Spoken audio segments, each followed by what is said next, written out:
Hello everyone, this is ACHAIA Akaya, and I am bringing you the third place game here from the Go4SC2 tournament. This is from tournament series number 7, I believe. And basically, this is going to be the game played between the two people that were knocked out in the semifinals. So they are indeed playing for who gets the third place prize. You can see Zeerax here playing as the yellow Protoss in the bottom, and Frequency, the red Terran up at the top here, apparently plays random. And he did spawn as Terran this match, so his opponent Zeerax will not know what race he is until he scouts, of course. Now, this map, Desert Oasis, of course, is one of the older maps. This was pre-patch 9, so this is going to be all the classic maps, so to speak, from the beta that were put out with the initial release of the beta. And as you can see, typical supply depot going down here for Frequency on 10 here, and then a pylon as well for Zeerax. Now, with this map, I know I've mentioned this on some of the previous VODs, but in case you haven't seen them, the amount of time it takes to get to your opponent's base by land is extremely long, so that makes rush strategies much less likely because you have such a long distance to travel. As you can see, the ramps are pointing opposite of each other. At the bottom base here, the ramp points out towards the bottom, and then you have all this way to go around on the outside, and you have to go to the opponent's ramp at the top. So as you can see, a very, very long distance to travel by foot. Of course, by air, it is much more direct, but still, for a 1v1 map, this is actually a pretty good-sized map. And it looks like the players are scouting out each other, so of course Zeerax is now going to see that he is facing off against a Terran opponent as his first gateway goes down here. And it looks like a little SCV probe fight here up in Frequency's base as he gets his gas, so it looks like we will see some early tech. Marauders, of course, very effective against the early infantry from the Protoss players, so I would expect to see him get that tech add-on pretty quickly and get the Marauders out.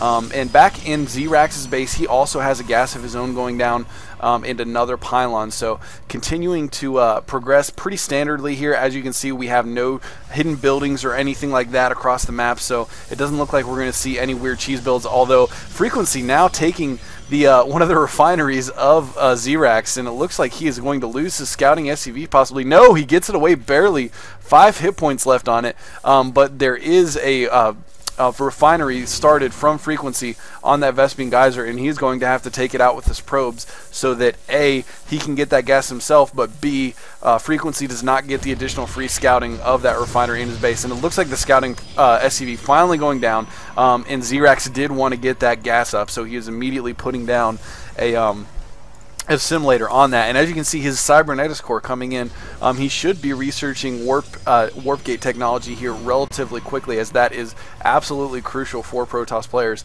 A second barracks going down, and it looks like Frequency also got his second refinery. So both players going for both gases very early on in the game, so that means we're probably going to see some pretty heavy tech patterns throughout the game here. Not a lot of early pressure with basic tier 1 units such as Marines and Zealots. And it actually looks like a Stargate being hidden by Zeerax. So this is the first slightly sneaky thing that we're seeing on this game here. He, of course, built a pylon up towards the top of his base, and right on the cliff here, as you can see on the mini-map here, Frequency is not aware that that's there yet. So we may possibly see a fast void ray out here. If you can get a quick void ray out, that can actually take out a command center in not too long a time if there's not enough units to defend against it. And while we do see that he has 2 barracks here, only 1 Marine currently, and of course since Zeerax has been able to scout a lot, actually another Marine over there off in the distance here, but and a hidden barracks too going up. Actually, I did not see that. But anyways, Zeerax has been scouting, so he has been aware of how many Marines the Protoss player does have, and he sees, of course, that he is going for the Marauder tech. The first Marauder just coming out now, although there are a few more Marines now, and he is getting a reactor on his barracks up at his base here. So we may be seeing more Marines coming out as soon as that reactor finishes up, because those, of course, are the only base unit that can be built, unless he is planning on finishing a Stargate and then transferring that Stargate. One thing that, since the tech lab and the reactor additions for the buildings are interchangeable between barracks, factory, and Stargates, sometimes you'll see a player add a add-on such as a tech lab or a reactor specifically for the purpose of, and yeah, actually, I'm sorry, 1 void ray out now, taking down this flying barracks, but you will see people get these add-ons specifically for the purpose of using them on their later tech buildings such as a Stargate or factory.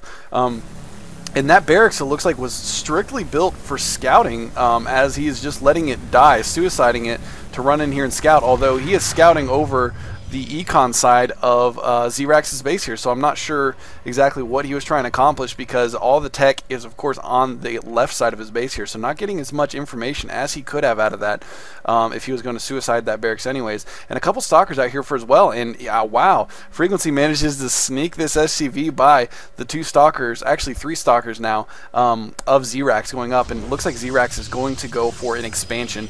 This is pretty much the natural, I would say, for this base. This other expansion over here a little bit further to the right is just a little bit further away, but it's still pretty close to his main base. And it looks like these 2 Void Rays are going to run into a lot of Terran resistance here. As you see, he does have a decent amount of Marines out now, and those Marines just take down Void Rays so quickly. So, and it looks like Zeerax is also scouting to see if his opponent Frequency has expanded, which he has not yet. So he knows at this point, if he can hold this expansion before Frequency can get his up, then he will be in an economic advantage here. And Frequency now starting to put down some missile turrets as well. So these Void Rays not going to be able to do a whole lot other than possibly force Frequency to do a little bit of micro here and actually keep him from picking off refineries and such, which, as you can see, he is going for the refinery now, although it looks like he is going to lose 1 Void Ray, getting a little bit careless in trying to snipe that refinery, and he actually let the Marines take him out. Yeah, and those Marines can still pick off that Void Ray from there. And the Ghost is well in play now. The Ghost, of course, very, very important for their EMP technology. In StarCraft 1, the science vessels were so important because they had the EMP technology, but they, of course, were a lot further down the tech tree. So having Ghosts early on in the game for the EMP is very, very important. And it looks like we do have some High Templars going to be coming out here soon as well. I would expect him to see some Psystorm, since especially it looks like Frequency is going for a pretty infantry heavy build at this point. He does have his factory and starport going up, although it looks like he's adding a reactor onto his factory. I would expect that we would see him lift off this factory and move the starport onto that so that he can crank out a few fast medevacs. And the Ghost Academy researching Cloak, and he's actually building a second Ghost Academy, so we may be seeing some nukes in this game here, which would be pretty exciting. I have not seen a whole lot of high-level games where nukes have been used successfully, so we'll see how that turns out. But as you can see, he did move off the factory from that reactor and put a starport on it so that he can get those medevacs out quickly, because of course if you have a very heavy Terran infantry army, it is very important to have those medevacs for healing. And of course we do see some bunkers here. We're seeing more and more bunkers in the high level play because once again they are 100% salvageable, so you can take that building down and get 100% of the resources that you spent on it back. Taking a look at the unit overlay here, we can see pretty minimalistic armies right now. Both players, it seems like, are kind of macroing up. The only action we've seen so far is the pressure from the Void Rays, which of course did not do a whole lot. It looks like High Templars will have the Psystorm ability up here shortly. And checking out the production, we do see that there is 1 nuclear missile being built right now. So it looks like we will indeed be seeing some nukes. And the Ghosts, of course, have Cloak, and I don't see a robotics facility anywhere, so there is no detection. These Ghosts will be able to get off these nukes without any problem. Of course, the question is whether or not he can actually spot the nuke and